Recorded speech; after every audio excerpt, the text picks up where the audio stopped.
Hi guys, welcome back to my kitchen. My name is Adora, and on today's video I'll be showing you guys one of the kitchen equipment that I have that makes life very easy and stress free for me in the kitchen. I use this equipment to slice and cut my fruits and vegetables, as well as some root tubers like potatoes, sweet potatoes, carrots, and stuffs like that. So in today's video, I'll show you guys the equipment and how I make use of the equipment, as well as where you can purchase the equipment in case you are interested. So please keep watching and please subscribe if you have not already done that. We are going to start with unboxing this kitchen equipment. This is the heavy duty Mandoline slicer. It has a V blade.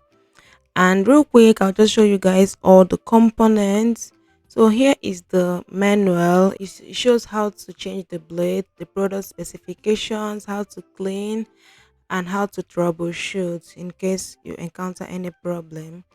I so much appreciate the fact that they included this cut resistant gloves.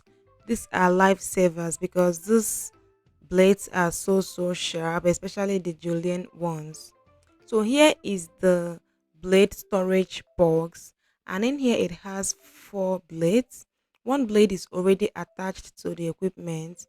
These blades are of various sizes, so it depends on what you want to cut. They have different thickness. We have one of 1.5 millimeter, 2.5, 3.5, and 7 millimeter. This is the food holder or the finger guard, and this is where you attach whatever you want to cut so that you don't hurt your fingers or your hands. Here is the main equipment, and it has one blade already attached to it. The red button you see there is the plate release button. That is what you push down to change your blades. It also has a non-slip handle that you can just place on any surface and it won't slip at all. This is a brush for cleaning. You don't want to mess with these blades, they are so sharp. So it's also a good thing they included this brush for cleaning. So this is one of the blades, and this is the blade, the V blade protective cover. And this is the 1.5 mm, this is 2.5, this is the 3.5 mm. Then for the Julian ones, this one here is the 7 millimeter Julian blade, and this one is a 3.5 millimeter. There are so many things you can make with this equipment. One of them is plantain chips. And here I used the 1.5 millimeter just to show you guys how very thin the plantain chips will look. Next, I'm going to change this blade and attach the 2.5 millimeter one so that you guys will all see the thickness that it will give us. So it just depends on the thickness of what you want. So you can either use the 1.5 mm, the 2.5 mm, or the 3.5 mm blade. The good thing about using those blades is that it gives you the same thickness. That way, when you fry your plantain chips, they'll all be fried at the same time. At this point, I will just leave you guys to watch this video and see all the things that I'm able to cut and slice with this Mandoline slicer. In case you are interested in buying this Mandoline slicer, you can check the link in my description box. It is the Joyhill V blade Mandoline slicer, and this is the heavy duty type. If you use the link in my description box, you will get a 20% discount. I hope you guys enjoy watching the rest of the video.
Thank you guys for watching till this very point, and please subscribe and give this video a thumbs up, and I'll see you guys in my next one.